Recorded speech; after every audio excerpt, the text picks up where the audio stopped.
So now all the data that that company collected is now available with the government. So even if the company, even if let's say the app never had anything to do with your facial data, they collected it anyway, and now that facial data is available with the government, which then the government probably uses to monitor you further.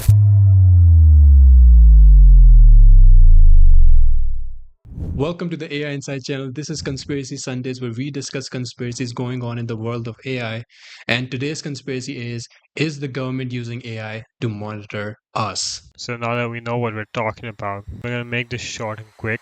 And also, before we do that, though, user discretion advised.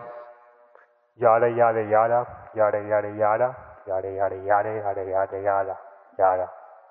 So we're gonna first kick off this discussion. We're gonna start with the most popular form of facial recognition that is seen today, and that's on iPhone, the Face ID, which I'm pretty sure everyone is familiar with.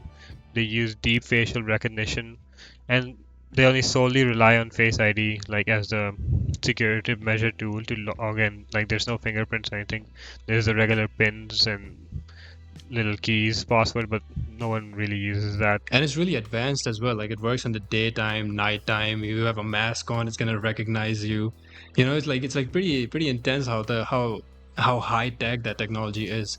Like just think about it. You have this facial ID on your phone that can recognize you in pretty much any scenario, right? Even if you have a mask on, even if you're brushing your teeth, you grow a beard, you shave your beard, you shave your hair. That's technology that's on the phone, right? So imagine the government, like how deep does their facial recognition technology go to? Like what do they have as this? So obviously they can't have anything less than this, right? Because that'd just be embarrassing. Yeah. So it's obviously got to be either on the same basis or it's better, right? So like, and now then it comes to the term like, where do they get the facial data, right? It's not like we're going into government offices and scanning our faces. Let's just say hypothetically that Apple is very good at securing the data and they don't give it to the government per se, but since who knows They definitely do. about the more lesser known companies, the Chinese companies, the ones that you have Face ID but not as secure as that. Mm. And it's always used as a secondary phone to which on mostly on those iPhones you have fingerprint as the main method, and Face ID is just there to give that gimmicky feel. There were the rumors back in the I mean there were rumors they were legit that people could unlock for some certain phones with just a picture. So now obviously right, only the way your phone's unlocking you through Face ID is that it's storing your facial data and to an extent in its backend, which then it uses to recognize you every time you try to log in. And they like have all these images and videos of you. Like if you look at Google, how do they make the most amount of money? They make it through ads, right? And they have all of our data. Like if you look at Google Photos, all of our photos are on the web. For access. Like if you look up yourself, you could most likely find yourself on Google or Firefox, whatever browser you're Yeah, a using. You could photo probably or two find of yourself. yourself. Yeah, even I've seen myself. Like back in eighth grade, I remember I searched myself and I found myself.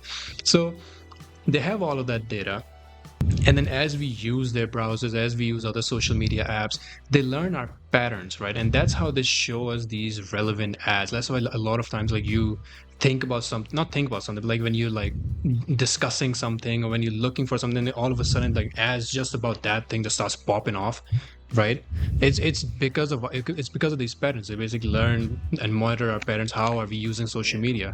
But on the other hand, like whatever you look up, they just know your patterns, right? So like there's a concern about privacy as well. Like however I'm using social media, they understand and they know how I'm using social media. So it's like, yo, come on, man. That's a bit weird. Like to add on top of this, like if you look at like a lot of laptops and before, they add the ability to like block off your little webcam or to disable your webcam through a button or maybe a shader on top of your webcam. Why do you think these things exist? Because facial there are certain apps and there are different apps that collect facial data even if they don't use that facial data to in any form in that app has a law that if you want your app to run in a company, maybe a famous social media app, you need to abide by the laws, which is that the government can gain user data from that app anytime it wants, anytime it has a need to arise, and there's nothing stopping that, right? So now all the data that company collected is now available with the government. So even if the company, even if let's say the app never had anything to do with your facial data, they collected it anyway, and now that facial data is available with the government, which then the government probably uses to monitor you further, right? Like what to what extent do our internet providers monitor us, right? Like you can find out, an internet provider can see exactly what you're doing any moment. Also, the incognito thing doesn't work either. Yeah, exactly. Even if you use incognito, your search history is still going over there. It's not like no one knows anything. It's still going. Data is still going. It just doesn't count as your history, but the data Yeah. still exists. So it just won't count in your immediate browser, but the data still exists. They still know what you're doing on the internet. We can go more into the darker end of this conspiracy theory, right? Like this whole government, like into the involvement of AI with it, right? With the future, we all know what AI is projecting towards, right?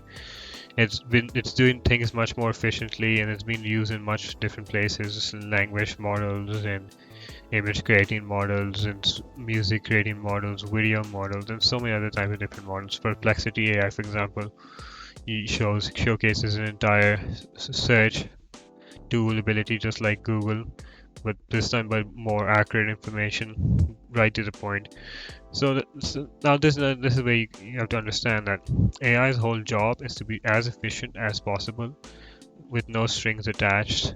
A lot of countries are even doing that. They're including AI into their traffic surveillance so that AI can monitor and notice if anyone's breaking traffic laws, which will then alert the appropriate authorities. Now the question comes to here is, decides that this law is actually being broken and that law is actually not being broken, right?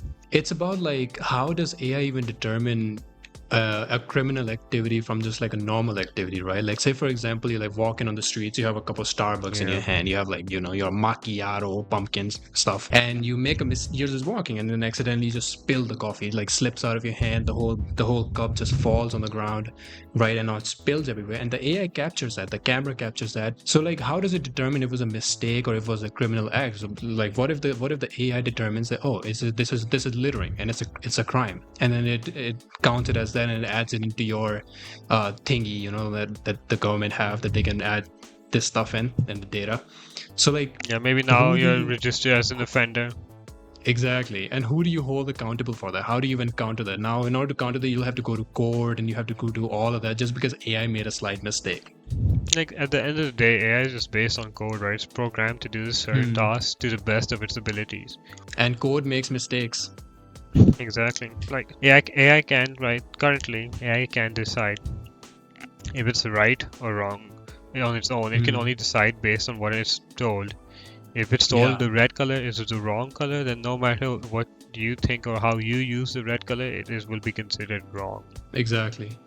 So in order to have an AI make human decisions, right, it will have to be given a human conscious.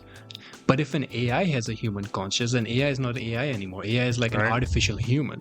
Exactly. And do you want to compete with that? Because if you make an artificial human, that means that artificial human will far supersede a normal human, right? So like, how do you even compete with that? And then when that part arises, then you get to the concept of what's the difference between an AI with a regular conscience and a person with a regular conscience. Like what makes us special anymore if that can be replicated as well?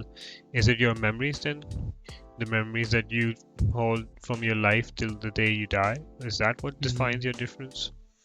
But coming back to hand though, let's more how government can use this monitoring. Let's say there's a famous anime called Psychopath where they show this concept of this Sybil AI. That's what they call their Sybil machine learning algorithm that uses brain waves to read your cloud level, like how bad is how toxic are you that day, or how down is, or let's say you had a bad day and now you're having really bad dark thoughts because of just how a shitty day you had, right? That's normal. We all go through these things.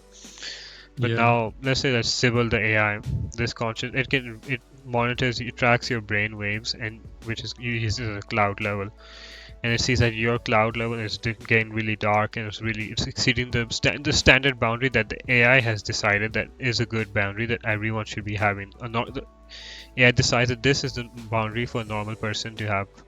Okay, like there's no up. If it goes above this boundary, it's bad. If it stays beneath this boundary, it's good. So let's say you had a bad day, your boundary levels are going high, right? Just like the anime says. And now the AI registers you as a felon, or maybe it registers you as someone who's a threat not just to themselves but to anyone around them.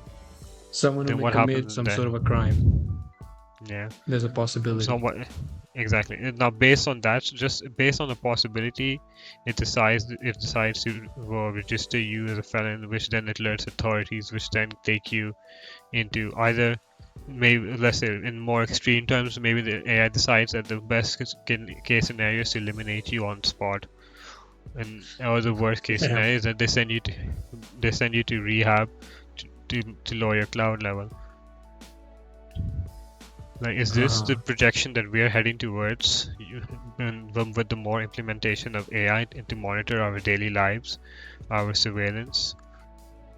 And especially with Elon Musk working on the neurochip, the neuroplant, right? That's going to be implanted in your brain, and then this whole theory that you just talked about, the anime thing, the psychopath thing, it can actually become a reality if it's planted into everyone's brain, right? That they can just read basically everything. They can even read your thoughts. They could probably even predict your next action. Isn't that the end? Isn't that the whole goal of a neurochip, right? So that everyone can be linked to a certain cloud, where everyone's hooked up to it. When you're hooked up, and think about it, already studies are happening where AI can interpret different things just based on your brain waves. If, for example, let's say that you're looking at a picture of a giraffe, the AI can see that brain waves are moving in a certain pattern, and then it can replicate a picture of the giraffe. This is actually an actual study that you can look up. This is one of the ways how they determine like what type of a person you even are. Are you a psychopath? Are you a sociopath? Exactly. Are you a completely normal person? They can even tell whether you're lying or not. So we're already at that level. And if you hand it over to AI, which is like extremely smart, then I mean possibilities are endless, or boundless, should I say? And how much of those possibilities actually lead to humanity's outcome being good at the end, and to humanity's outcome being bad? And who's at the top of it all? It's always the government. It's always the government and those multinational big companies. Well, but with this, we're gonna put a full stop on this conspiracy theory. So that was our thoughts, discussion, some ideas and everything. And we would definitely love to hear from you guys. So whatever opinion you guys have, whatever thoughts you guys have, whether you disagree, agree, if anything you need to add, leave it down in the comments. We reply to every single comment, by the way. We just don't respond to our haters though. So if you're a fan, we're your fans we'll as probably well. drop you a like anyway, though. Yeah, we'll drop you a like anyway. We're not that bad. Just for commenting. Exactly. But as we always, appreciate everyone's comments. This is Conspiracy Sundays, and this is AI Insight signing out. Signing out, boys and girls.